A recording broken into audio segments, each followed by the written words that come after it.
Hola, ¿qué tal? Bienvenidos. Aquí estamos con Cacho Herrera y Mavi Wisi, listos para desarrollar las noticias de hoy que giran todos en torno a la corrupción y a YPFB. Hola, Cacho. ¿Con qué tema arrancamos?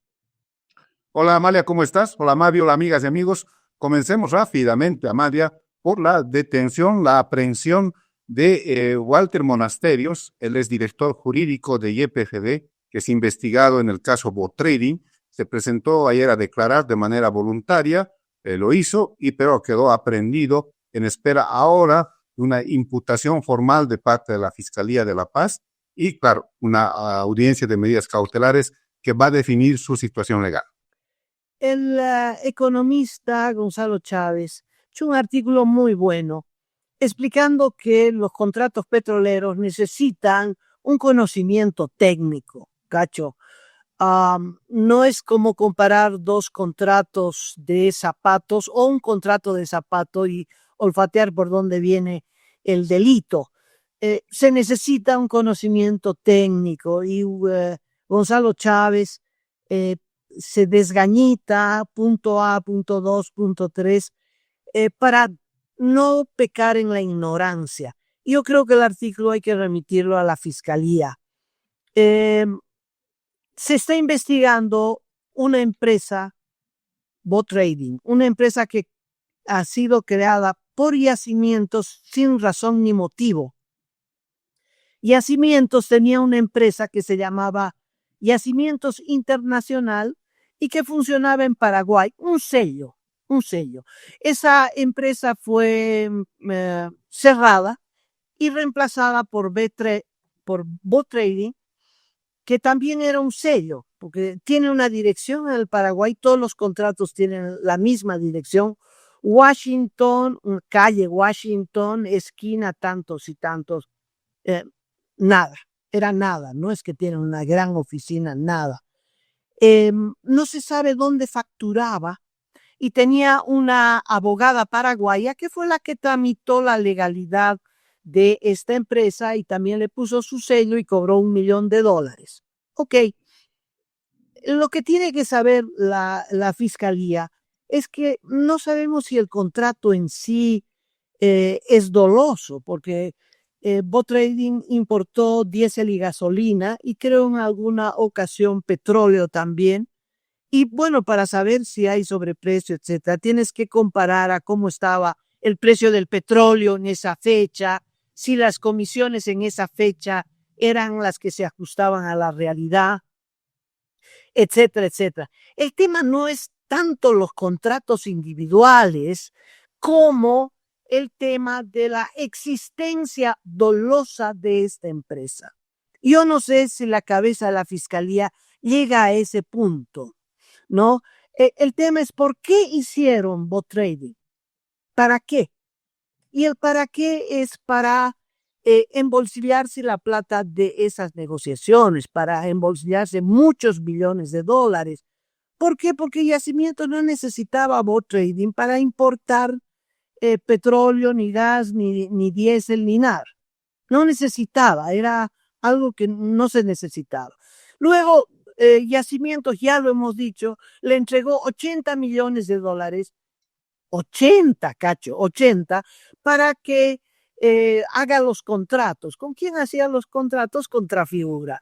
Entonces, Bot Trading le pagaba a Trafigura y cobraba una comisión. ¿Dónde está la comisión?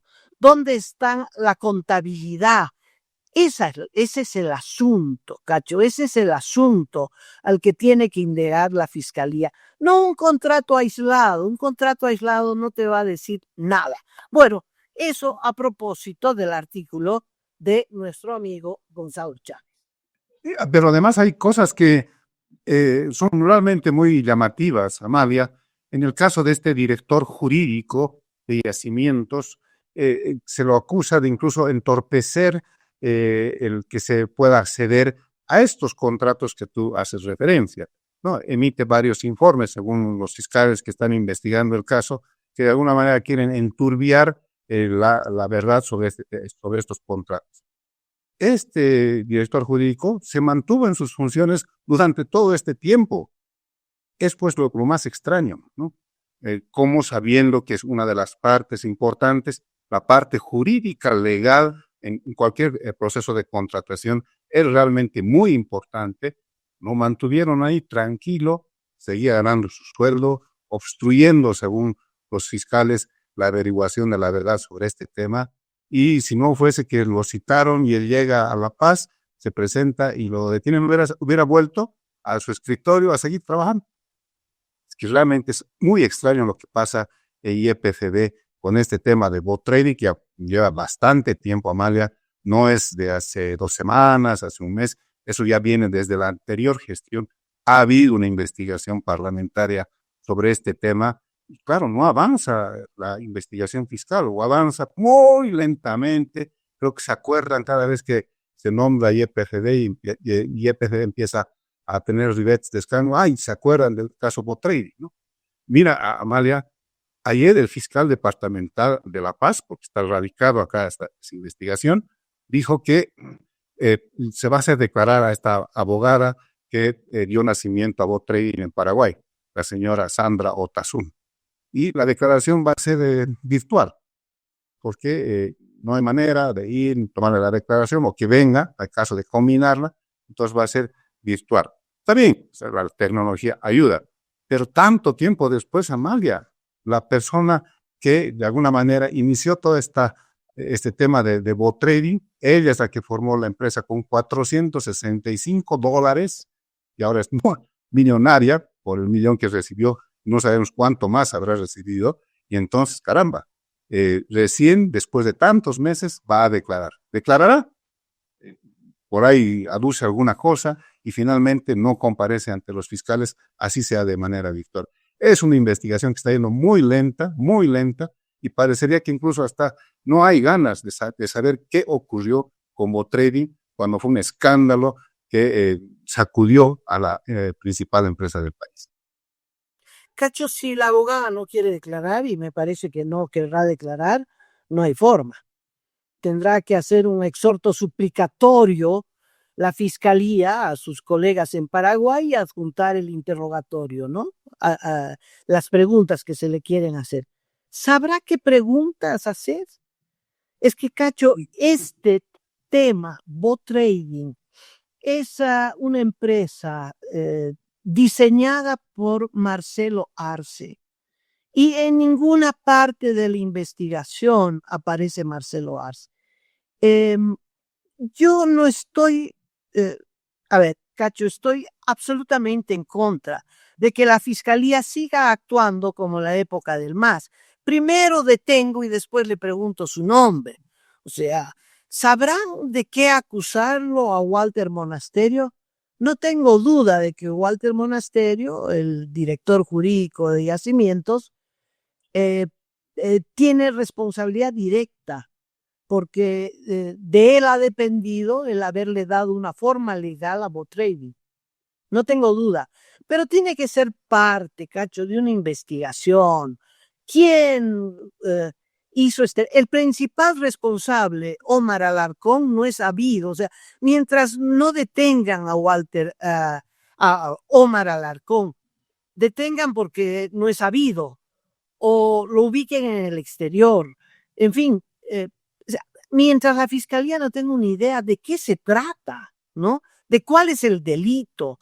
Un contratito aislado no marca el delito, Cachito, no marca el delito, no puedes establecer. Sé que en la comisión parlamentaria investigó 14 contratos, aparentemente son todos los que firmó bot trading, y estableció que en la importación hubo un sobreprecio, no me acuerdo de cuánto, 4, 14 millones de dólares. Bueno, eso hay que establecerlo específicamente, pero si hubo ese sobreprecio, es porque hubo una arquitectura de la corrupción en la constitución de esta empresa y no veo que la fiscalía ni la comisión parlamentaria hubieran apuntado a ese punto que es la esencia, la columna vertebral de lo que fue el negociado en bot trading. Cacho, esperemos que, bueno, avance la investigación de alguna forma, picoteando de aquí a allá, en algún momento se sabrá la verdad. Por ejemplo, ¿dónde están las finanzas? ¿Dónde está la contabilidad de esta empresa? ¿Está en el Paraguay? ¿Dónde está la contabilidad? Ingresos, egresos. Compré tanto por gasolina, lo vendí, tanta es la ganancia. ¿Dónde está la contabilidad? ¿A quién pagaron impuestos?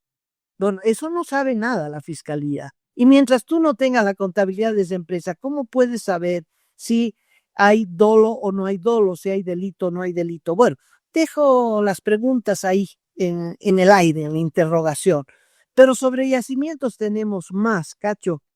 Tú tienes los detalles sobre un director que está prófugo. A ver, contame, ¿cuál es el caso? Bueno, Amalia, tratándose de ya de YPFB, no dejan los escándalos. Ayer la diputada Patricia Patiño mencionó, ella calificó, creo que con algo de rimbombancia, que hay una especie de cártel de la gasolina basura en YPFB.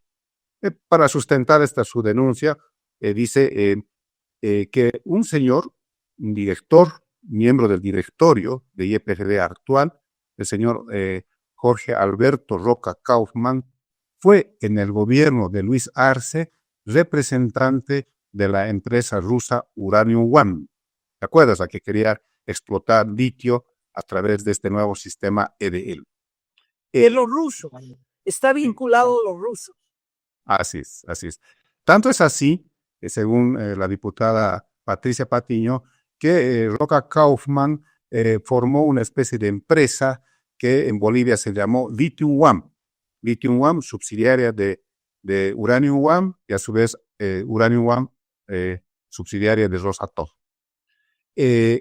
Según la diputada, Roca Kaufman, representante de Lithium One, contrata como consultor de esa empresa al actual presidente de Yacimientos, a Yusef Akli, que en una especie de devolución de favores, cuando asume la presidencia de YPFB, lo nombra integrante del directorio de la empresa estatal, a Roca Kaufman.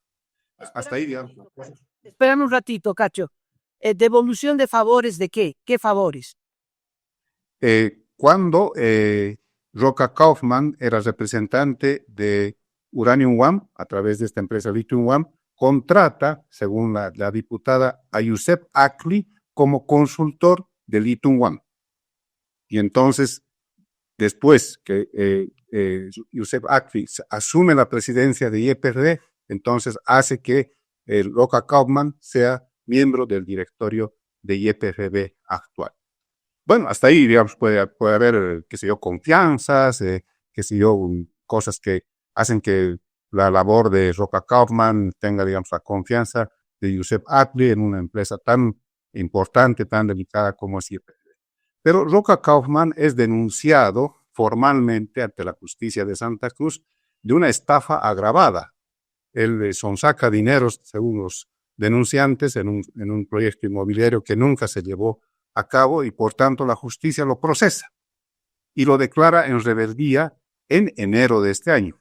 Es más, el 30 de enero, un juez de Santa Cruz emite una orden de apremio contra este señor Roca Kaufman que no es sabido. O sea, el actual director de YPFB no es encontrado para que responda a la justicia por esta demanda de estafa agravada.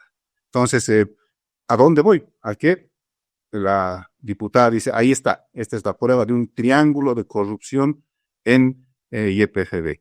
Yusef Akli, Roca Kaufman y estas empresas que he mencionado. La parte ética a mí me parece crucial. O sea, si había estos problemas o si aparecieron estos problemas con Roca Kaufman, problemas judiciales que incluso hacen que lo declaren en rebeldía, lo primero que se tiene que hacer es decirle, arregla tus cosas, te vamos a suspender, arregla tus problemas legales y si no pasa nada, pues no hay ningún problema que te reintegres como miembro del directorio. Pero parece que no ocurre eso, mal. Entonces, claro, es un enredo que se mezcla con el tema de los contratos, con el tema de la mala calidad de los combustibles, y entonces aparece un nuevo capítulo que es este director cuestionado y, según la diputada, miembro de este cártel de la gasolina basura en YPG. Bueno, no hay relación de una cosa con otra, Cacho. No hay ningún elemento que diga que este señor Kaufman tiene algo que ver con el negociado de algún contrato de gasolina. Eso no ha dicho la diputada y no lo puede probar.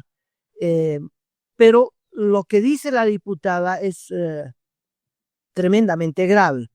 No tiene que ver con la corrupción, pero tiene que ver con algo que puede ser eh, la parte, el prólogo de contratos oscuros que tienen que ver con el litio.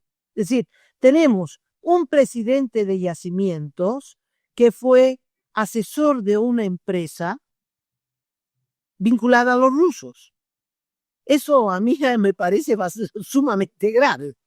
Y este presidente de yacimientos, que fue asesor de los rusos, para sintetizarlo, contrata al que estaba a la cabeza de los rusos, de la empresa local de los rusos. ¿Es así, Cacho? Así es. Con un añadido. Entonces, Con un añadido, Amalia. Este añadido es el siguiente. Según la diputada Patricia Patiño, que debería yo, en mi criterio, integrar esta comisión de investigación de lo que está sucediendo en YPFB.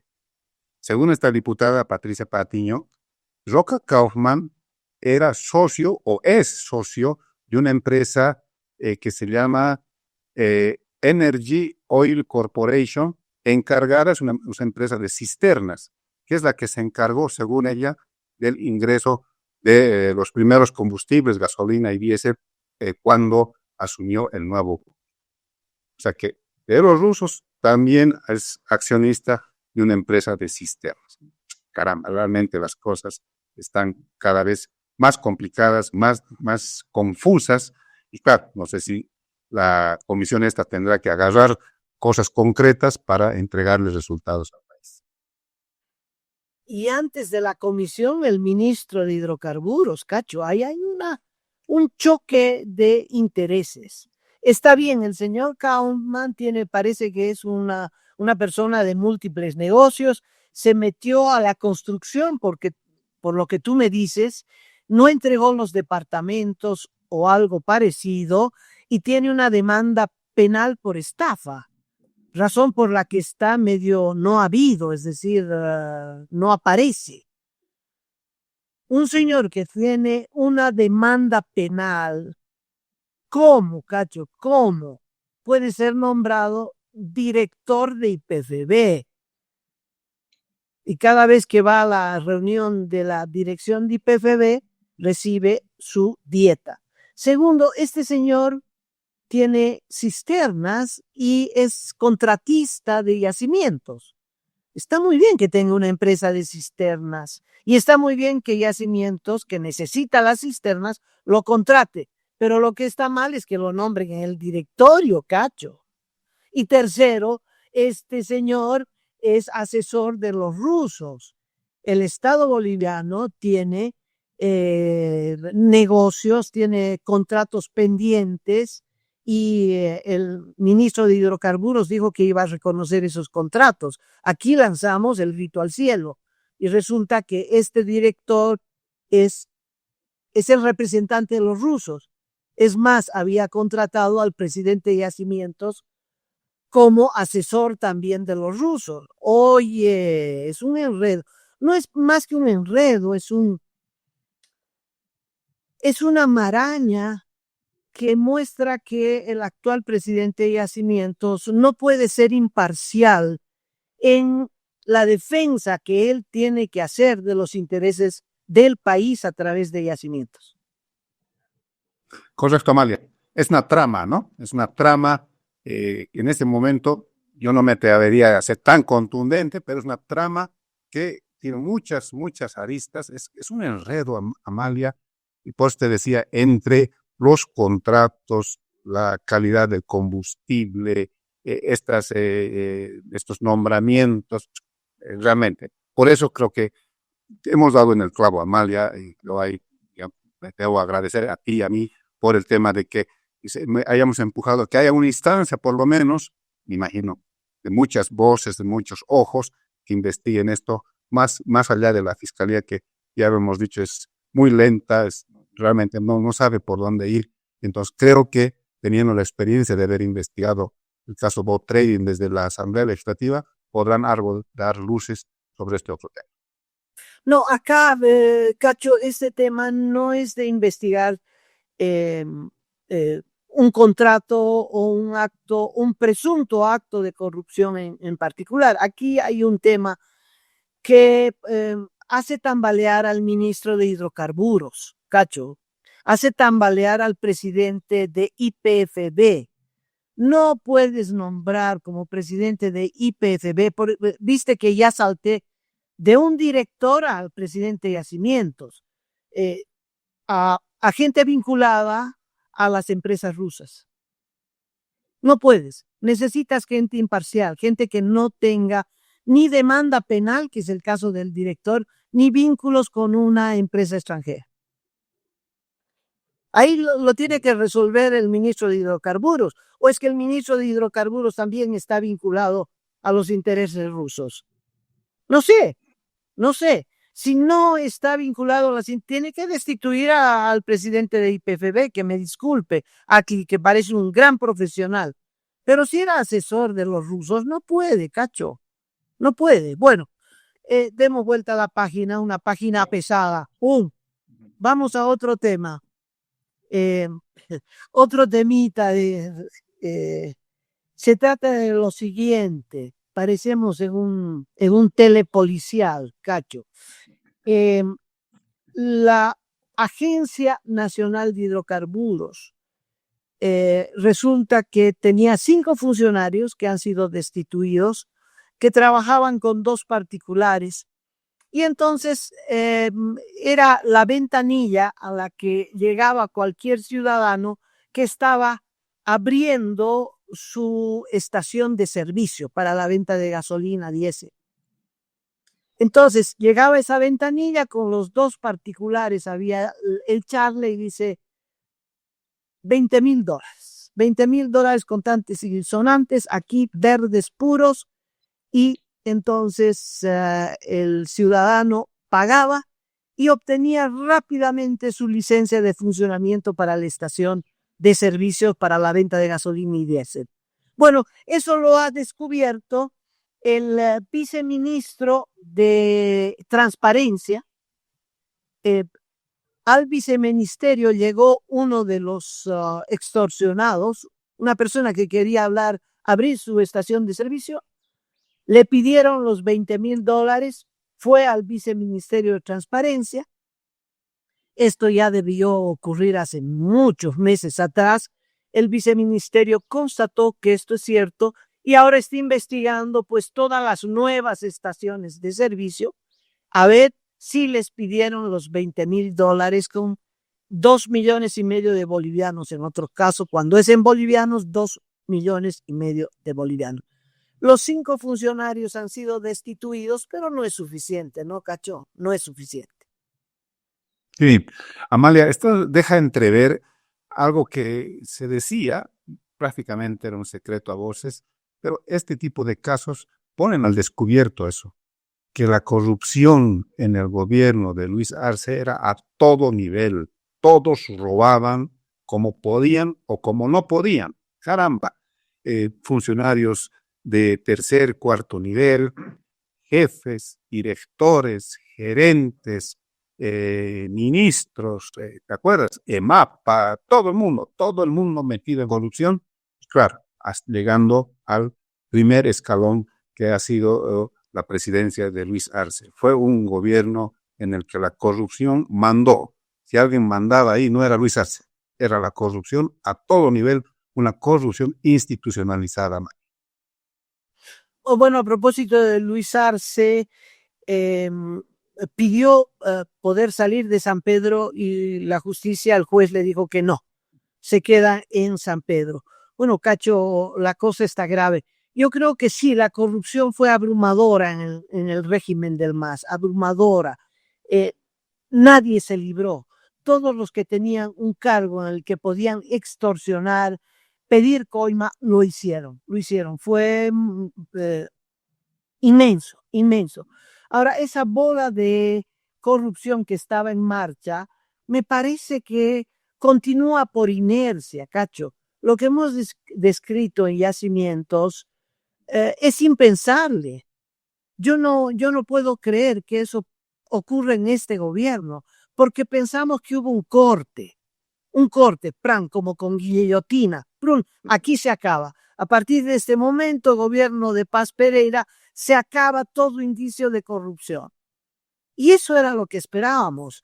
Ahora, si en este gobierno se siguen ratificando masistas que tienen un largo trading, una larga experiencia, Cacho, en actos de corrupción, ¿no? Se coloca de director de yacimientos a alguien vinculado a cisternas, ya ese hecho lo inhabilita, pero además que tiene cargos penales, además es representante de la empresa rusa, el propio presidente Yacimientos es o fue asesor de los rusos. Cacho, no hubo corte alguno. Eso me preocupa.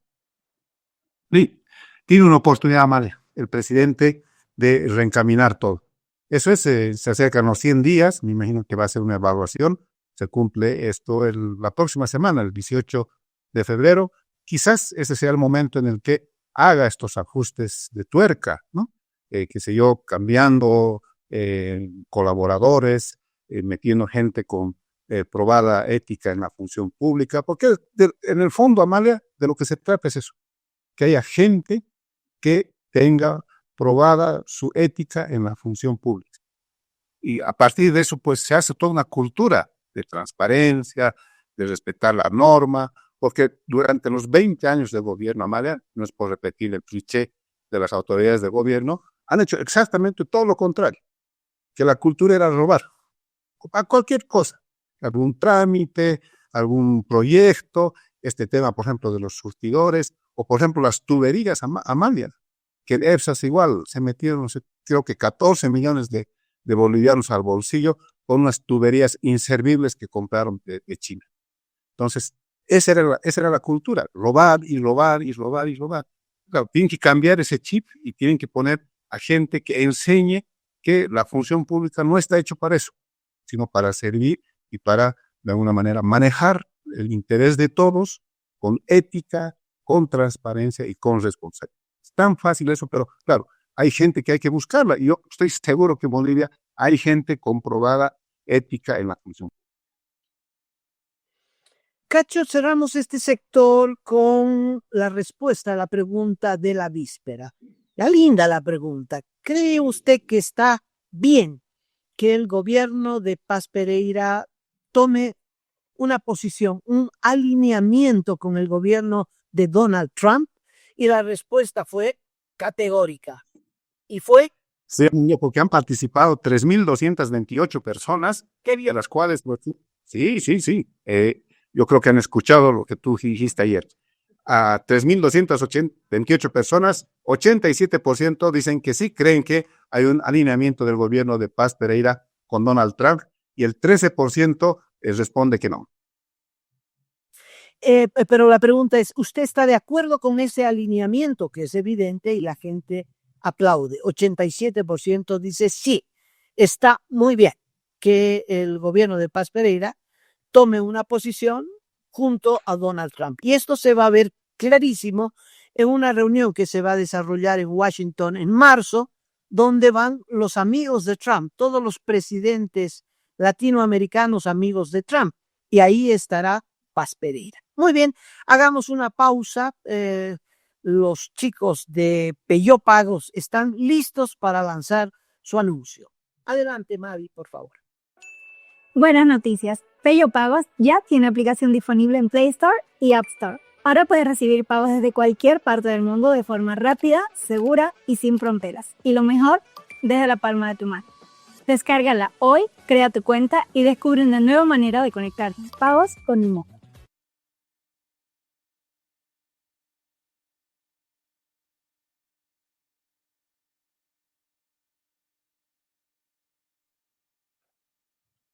Iniciamos este nuevo sector con el mismo tema, YPFB, Cacho. Esta vez estaremos hablando de los actuales contratos para la compra de petróleo.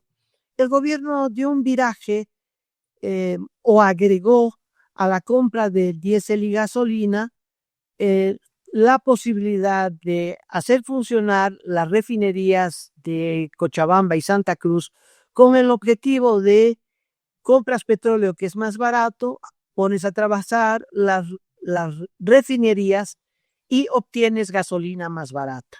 Esa es la idea central y está muy bien. Pero el tema de esta compra de petróleo tiene que ver con, estás comprando a justo precio, lo estás haciendo a través de una licitación.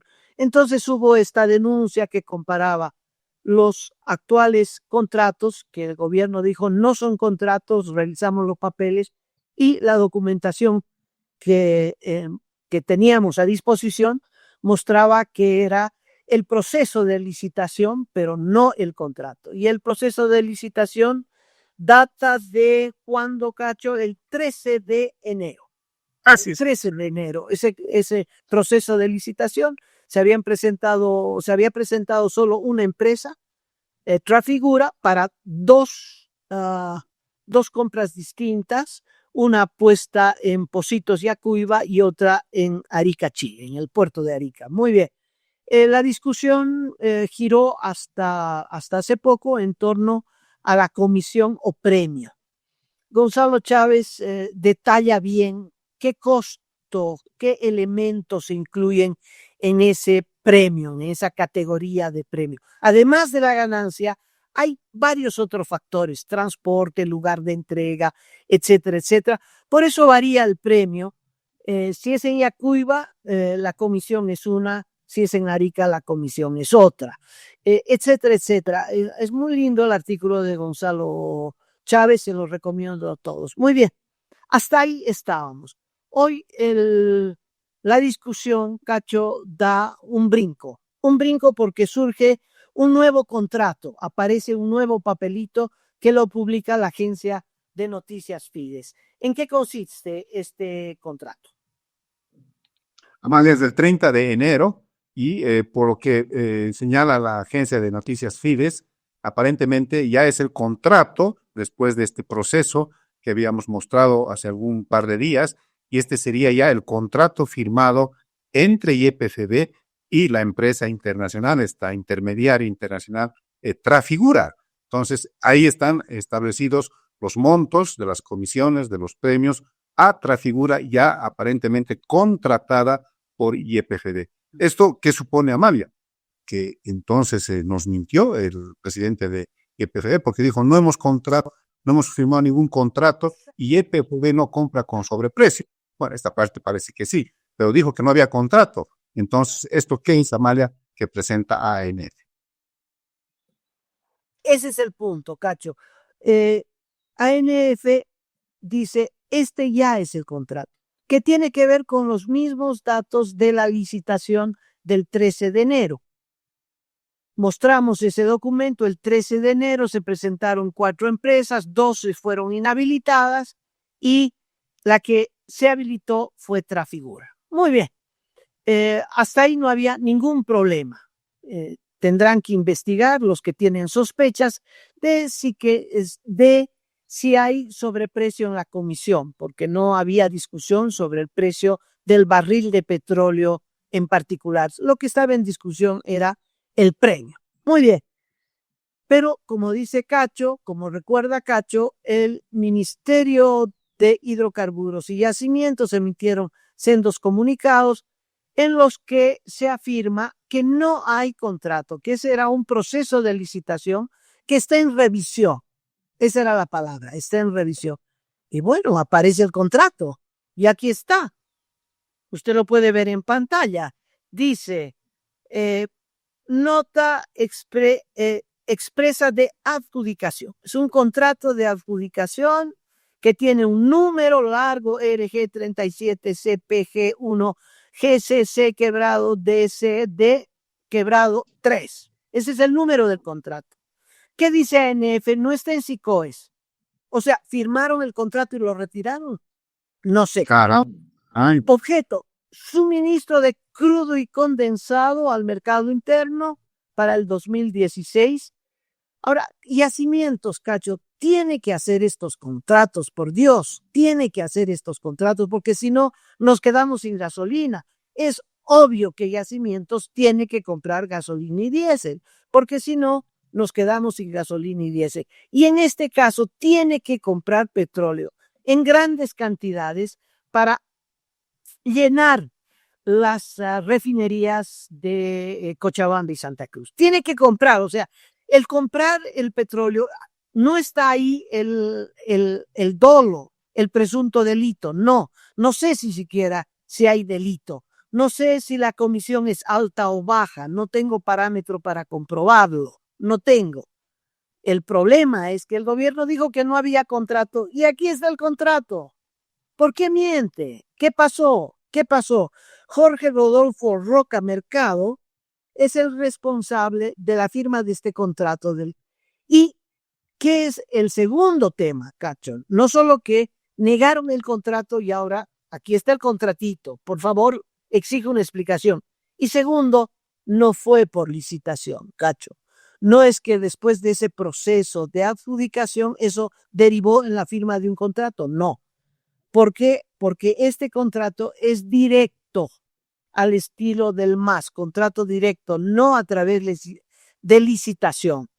Entonces aquí hay dos problemas. Uno, que dijeron que no había contrato, aquí está el contrato. Segundo, dijeron nunca más vamos a hacer contratos directos y aquí hay un contrato directo. aunque hay un matiz, Amalia, y las normas de contratación establecen que cuando hay una licitación, un proceso de licitación, y no hay proponentes o los proponentes quedan descalificados una y otra vez, entonces la norma permite hacer esta contratación directa ante la imposibilidad de encontrar más ofertantes, más oferentes del servicio. Quizás ha habido eso, no se sabe, Amalia, porque, claro, es tan opaca la manera de informar sobre estos temas, que claro, ni siquiera eso conocemos. Cacho, Sí, es que la primera licitación, la que motivó la discusión sobre si los premios eran altos o no, es del 13 de enero. El 13 de enero.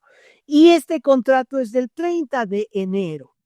En 15 días, Cacho, no se realizan dos licitaciones más. No, porque le tienes que dar al ofertante al menos 15 días, al menos 15 días. Entonces no pudieron existir dos licitaciones más para derivar legalmente en la contratación directa. Sí, sí, tienes razón en esa parte, pero hay unos detallitos, Amalia, que por ejemplo hay una comisión de calificación de las propuestas.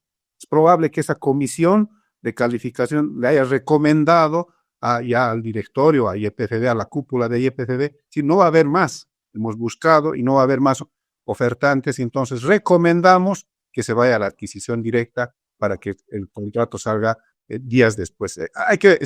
No ponemos información, Amalia, el problema que sí, puede. No es falta de información, Cacho, es la comisión de adjudicación no puede presumir. Cacho, no puede decir, ¿sabe qué? No vamos a conseguir otros ofertantes, adjudicaremos aquí nomás. No. La comisión de adjudicación termina el proceso de licitación adjudicando o rechazando la adjudicación. Todo hace ver que terminaron adjudicando porque es la misma propuesta. La empresa es Trafigura, el monto de la comisión es la misma, el monto, la cantidad de petróleo importado es la misma, o sea, es el mismo proceso de licitación. La comisión calificadora, Cacho, no anuló ese proceso de licitación, Y segundo, no tenía tiempo para hacer 2 licitaciones más. Tiene que hacer las licitaciones, no puede presumir, Cacho, estaremos de acuerdo en eso. No puede presumir. ¿Sabe qué, señores? No hagamos licitación porque tal vez no venga nadie, ¿no? Así no funciona la cosa. Sí, pero también estamos presumiendo de que no se ha dado tiempo a la posibilidad de una segunda invitación a las empresas que se encargan de este servicio. Y ahora, como todo es prácticamente en línea, es probable que también haya podido haber la posibilidad de que se haya hecho esa nueva invitación. Es que no hay información, Amalia. Yo estoy reclamando Tendrían eso. que ser dos. Dos Sí, claro, licitaciones. mínimamente dos, mínimamente. Entonces, no hay información, Amalia. O sea, estamos de alguna manera descubriendo las cosas por estos esfuerzos periodísticos, primero de la red de TV, ahora por ANG, porque no hay información, Amalia. Andan diciendo que el gobierno en línea, que la transparencia, que todo va a estar en las webs. Amalia, nos estamos enterando por otras vías. Y entonces, yo todavía mantengo esa duda, permítame por favor mantener esa duda, de que debe haber además un informe de la comisión calificadora. Tiene que terminar ese proceso de contratación en un informe de la comisión calificadora. ¿Estará? ¿No estará? Para todo en este momento es motivo de duda. Si firmaron contrato es por el informe de la comisión calificadora. Este contrato es resultado de un informe de la comisión de calificación que tiene que ver con la licitación del 13 de enero. Ahora, Cacho, ¿qué le pedimos al señor ministro de Hidrocarburos? Le pedimos, le rogamos que, por favor, no nos mienta, no nos mienta, no nos mienta. Cada vez que el gobierno miente, se cae su credibilidad. Y el gobierno de Paz Pereira tiene apoyo gracias a un factor, credibilidad. Entonces, todos los funcionarios que hacen estas cosas, que no dicen las cosas, que dan medias verdades, que es lo mismo que mentir, que no dicen todo. Cacho, por favor, creer que la prensa no tiene 2 dedos de frente, que el pueblo boliviano no tiene 2 dedos de frente, están equivocados, están equivocados. El ministro de Hidrocarburos, que es un excelente profesional, tiene que saber que está, pero en la cuerda floja, Cacho, porque le hemos pescado una mentira. Y eso es muy claro. Entonces, por favor, espero una conferencia de prensa que me aclare bien este contrato, el proceso de licitación, todo. ¿Hubo un proceso de licitación o hubieron 3 procesos de licitación? Hubo un proceso de licitación que derivó en un contrato. ¿Por qué ocultó el contrato y por qué el contrato no está en el SICOES, que es donde se publican todos los contratos? ¿O no terminó? ¿O firmaron el contrato y se arrepintieron y dieron vuelta atrás? Bueno, no podemos adivinar. Necesitamos la información cierta del ministro de Hidrocarburos. Para variar, el que está involucrado en este embrollo es Yacimientos. Bueno, dejaremos acá este tema, Cacho, y vamos a otro tema. ¿Qué me tienes para contar? ¿Quieres conocer el nuevo episodio, el nuevo capítulo de Las Maletas? Esta vez viene de la mano de Wilson García Mérida, director de Sol de Pando. Tú tienes los detalles. Un artículo de Wilson en su periódico El Sol de Pando, que está además circulando por las redes sociales. Wilson dice, parte de un comunicado de la Cancillería, 13 de noviembre del año pasado. La Cancillería emite un comunicado, una circular, no es tanto un comunicado de prensa como una circular, que da a conocer directamente a Migración, Cacho, a Migración. Y le dice, todos los pasaportes de diputados y senadores de la anterior gestión están inhabilitados. No es que estuvieran vencidos, porque el pasaporte todavía tiene varios días de vigencia, pero con esta resolución, la Cancillería inhabilitó el uso de esos pasaportes. De tal modo que migración, este documento va directito a migración de los aeropuertos. Cochabamba, Santa Cruz, La Paz reciben el informe. Señores, nadie puede usar estos pasaportes porque están inhabilitados. El 13 de noviembre, Laura Rojas viaja por segunda vez el 21 de noviembre a Estados Unidos, Los Ángeles, Estados Unidos. Y vuelve con pasaporte diplomático el 29. ¿Cómo es que migración no la paró? Eso es lo que pregunta Wilson. Todo sabía, pero no solamente sabía migración, sino que sabía la Interpol.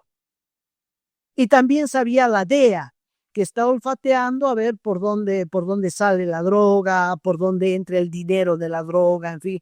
Estaban todos informados y esperando que llegue el avión para que migración pare a Laurita y la aduana revise las maletas. No ocurrió nada de eso, las maletas salieron. Ahora, Wilson, sin citar fuente, dice, esas maletas traían partes de armamento. Esas partes, por eso hay tantas maletas, han terminado en Paraguay, donde se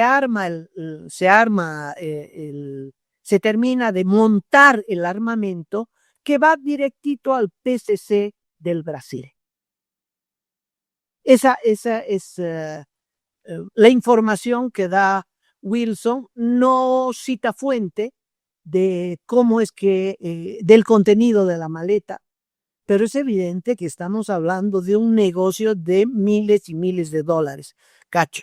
Pero el hecho inobjetable es que la Cancillería emitió el comunicado, que migración de todos los aeropuertos recibió el comunicado, que por supuesto la administración de aeropuertos sabía que estos pasaportes ya estaban inhabilitados y había alerta de la Interpol, dice Wilson, por la llegada de este charter. Y no hicieron nada, no solo no hicieron nada, sino que dejaron pasar las maletas. A esto se suma unos audios. ¿Qué pasó con los audios, Cacho?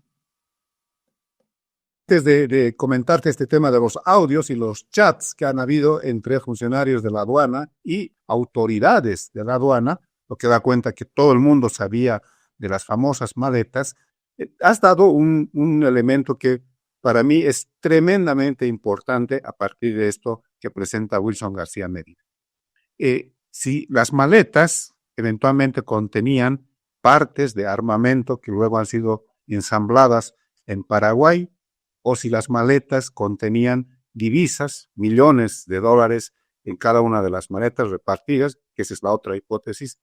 La pregunta es, ¿por qué no pasaron por los escáneres? El presidente actual de la aduana, el señor Soto, Alberto Soto, dice que no hicieron su trabajo los funcionarios de Virubiru, los aduaneros, porque les mandaba su código, su reglamento interno, revisar las maletas. Los funcionarios dicen es que estaban con un precinto rojo que era equipaje diplomático y nosotros no podíamos hacer. Perfecto, está bien. Pero ¿por qué no pasaron por los escáneres? Ahí se hubieran dado cuenta de que eventualmente habrían partes de armamento que me imagino están entrenados ellos para detectar o divisas o droga finalmente, que se digo, fentanilo, este tipo de opioides, pero no pasaron por los escáneres. Y ni siquiera es uno, son dos. Estando las maletas, Amalia, prácticamente todo un día, porque llegan el 29 de noviembre y son recogidas cerca de la medianoche del día siguiente. Cacho, yo tengo la respuesta a eso. Yo tengo la respuesta. No pasaron ni por los escáneres ni por ningún lado. Es más, los aduaneros les pusieron el cintillo rojo. El cintillo rojo que dice no toque. El cintillo rojo que dice esto es valija diplomática, no toque. ¿Quién le puso los cintillos rojos? No vinieron con cintillos rojos las maletas. Aquí le pusieron el cintillo rojo. Por eso es importante los audios. Los audios son muy interesantes porque unos audios que aparecen ahora en lo que funcionarios de bajo rango, el día que llegaron, el 29, uno habla con otro y le dice, oye, hay 32 maletas, esto es grave, ¿no? Es decir, el hecho de que llegaron las 32 maletas no fue un hecho inadvertido, sino que todos los funcionarios aduaneros sabían que algo raro, inapropiado o doloso estaba ocurriendo. Y que las maletas terminaron en un depósito de la aduana porque hubo un acto de encubrimiento, Cacho. Hubo miles de dólares que circularon rápidamente y que sobornaron a todos los que estaban ahí, de la aduana, de migración, de la policía, todo el mundo. Hubo un acto colectivo de encubrimiento. Ese es, digamos, el elemento que hace que, de alguna manera, se produzca todo este sistema de protección a las maletas. El no haberlas no revisado manualmente porque, según ellos, no podían hacerlo, llevaban ahí el cintillo rojo, qué sé yo. Pero mínimamente, pues, pasarlas por el escáner, ¿no? Mínimamente saber qué estaba trayendo. Imagínate, estaban trayendo una bomba.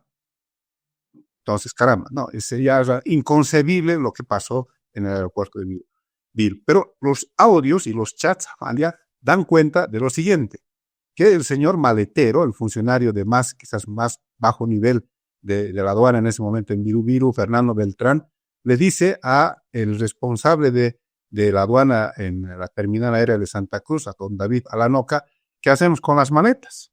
¿Las revisamos? ¿No las revisamos?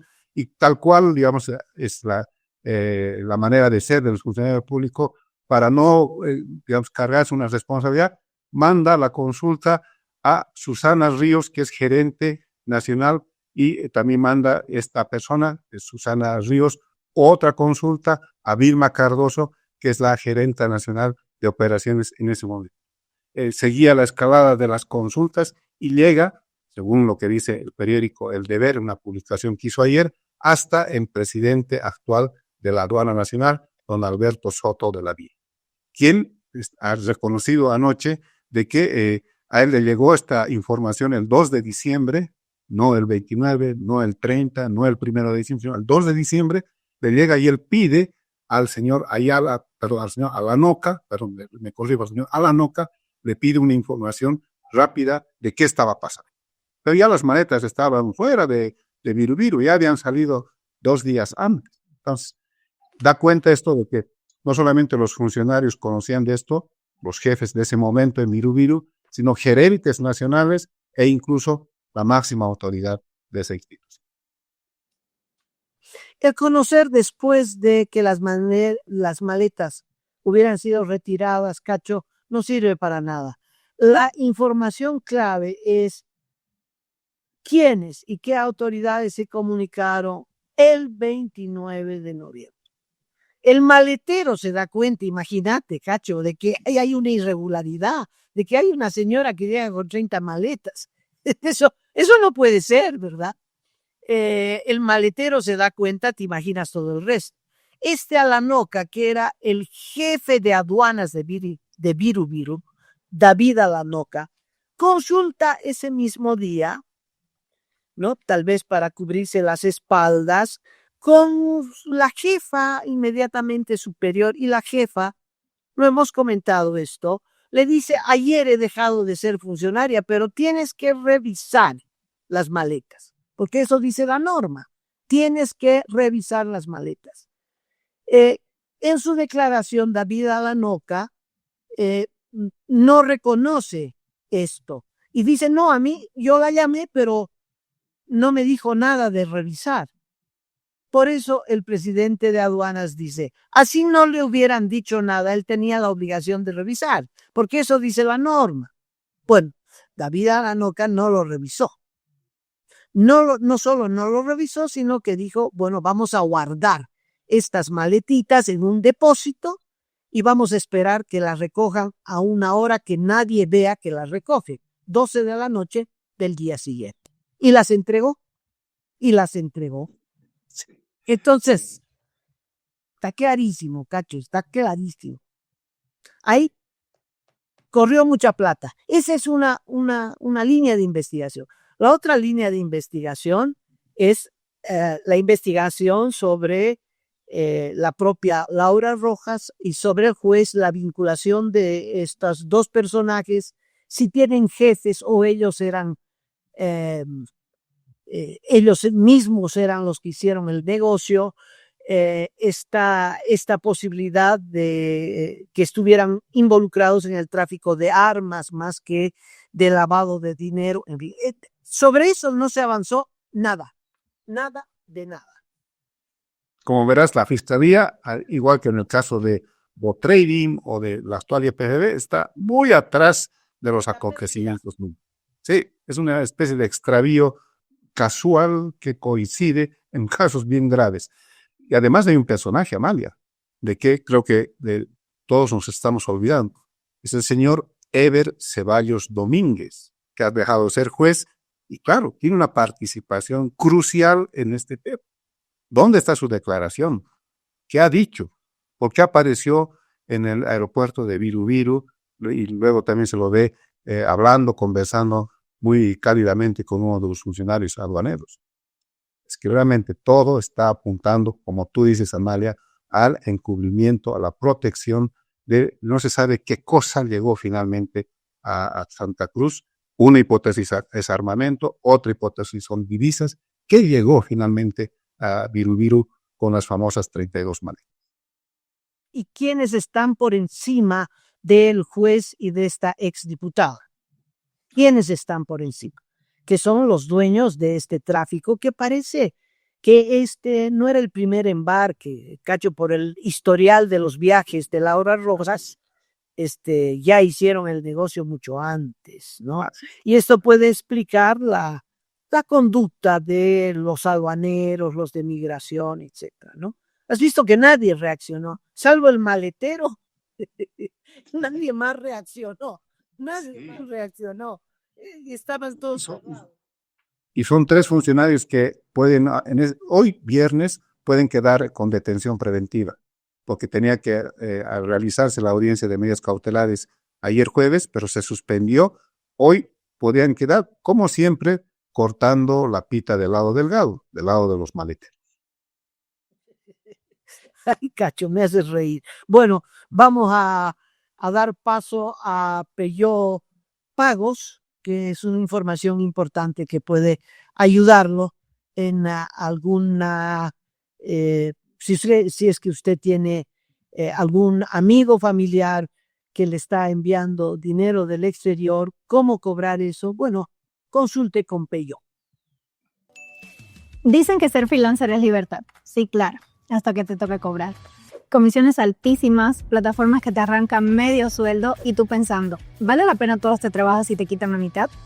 Yo dejé ese drama y comencé a cobrar con Pay. Le mando un link, pago desde cualquier país y listo. Buena comisión, buen tipo de cambio y plata segura. Si vives de clientes en el exterior, hazte un favor. Cobra con Pay.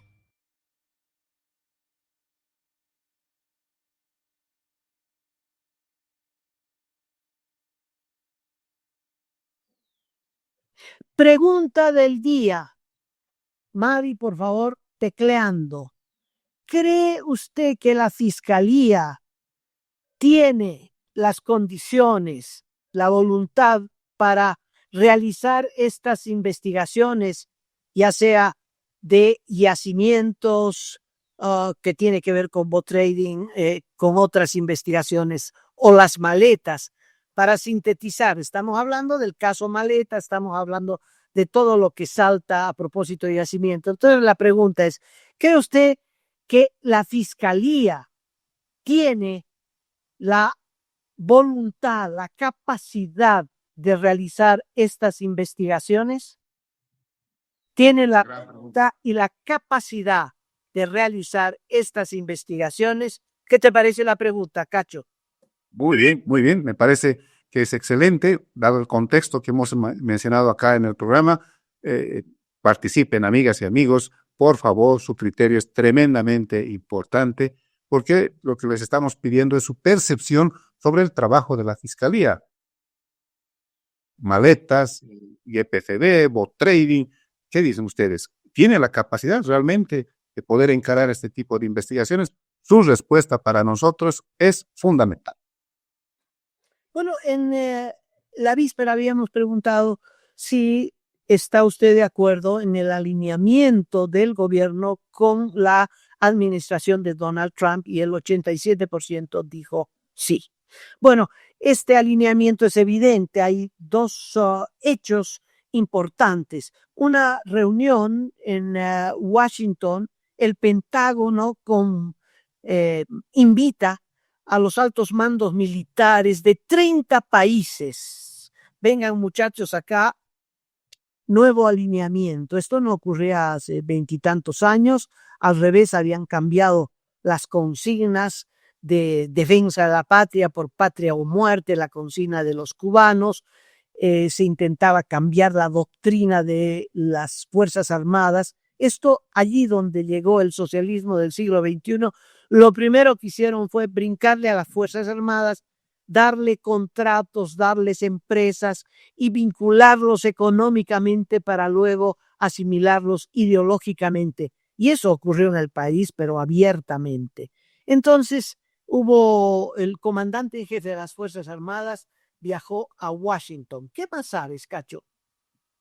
Esta es una cumbre en la que han participado representaciones de Fuerzas Armadas de 30 países, Amalia, de todo el hemisferio, ante las amenazas globales que hay ahora en el mundo, narcoterrorismo, terrorismo y otras amenazas que han promovido esta reunión importante. Seguramente, Amalia, imagino que hoy habrá ya una comunicación oficial de cuáles son los acuerdos a los que se ha arribado en esta importante cumbre militar desarrollada en Washington, ¿no? Que como tú hacías recuerdo, esto se da después de una especie de olvido de parte de Estados Unidos a Latinoamérica, pero se extiende a otros países.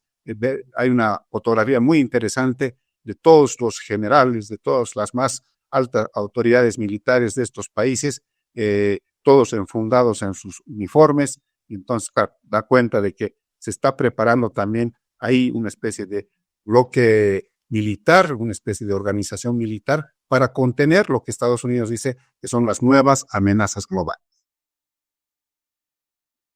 El representante de Bolivia fue el comandante en jefe de las Fuerzas Armadas, el general Víctor Hugo Valderrama.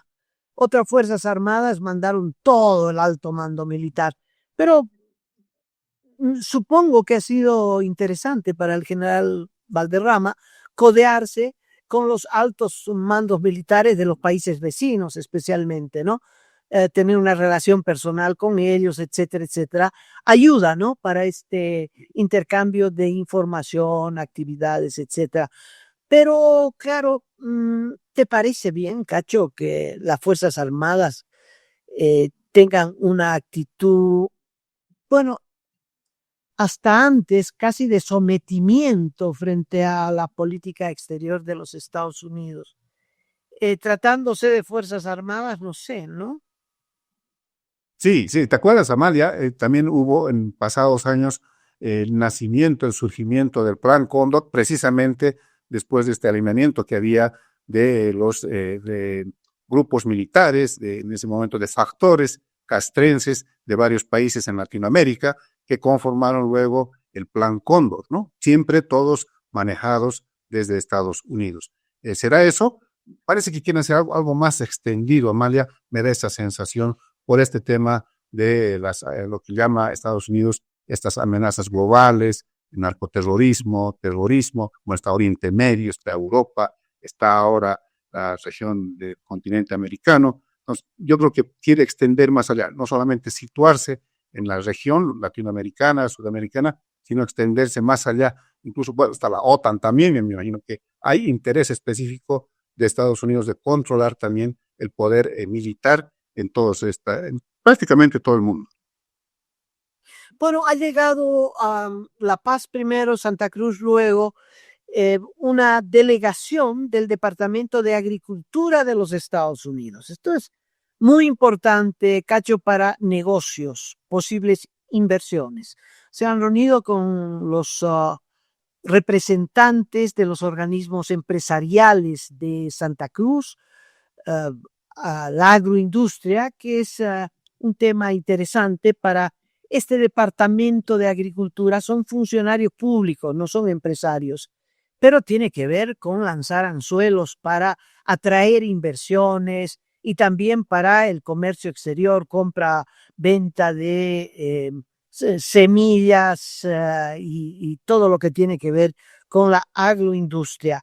Pero el que venga una delegación de una oficina departamental de los Estados Unidos, wow, eso no ocurría, no sé, no me acuerdo ni siquiera que hubiera ocurrido en las épocas anteriores neoliberales. Es un paso importantísimo.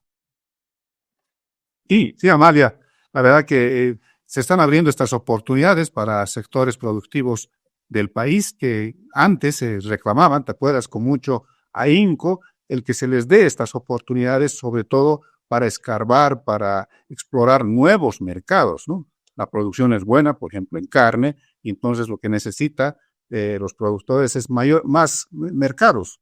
Entonces, estas posibilidades en el tema de agricultura abren sin duda este nuevo panorama que quizás también luego puedan materializarse en exportaciones concretas con volúmenes, con calidad, con estándares internacionales a la producción boliviana, que es buena, Amalia. La verdad que cuando empieza a competir la producción boliviana, la verdad no le va mal. Cacho, y hasta aquí llegamos. Tenemos yo creo que es el programa récord en tiempo. Nos tenemos que ir. Ha sido un gusto estar con ustedes. Quedan varios temas en la agenda, pero vamos a desarrollarlos en la edición de mañana. Será hasta entonces. Cacho, me despido, Mavi, y de todos ustedes. Muy agradecidos por su sintonía y su participación. Chao, Cacho. Chao a todo el mundo.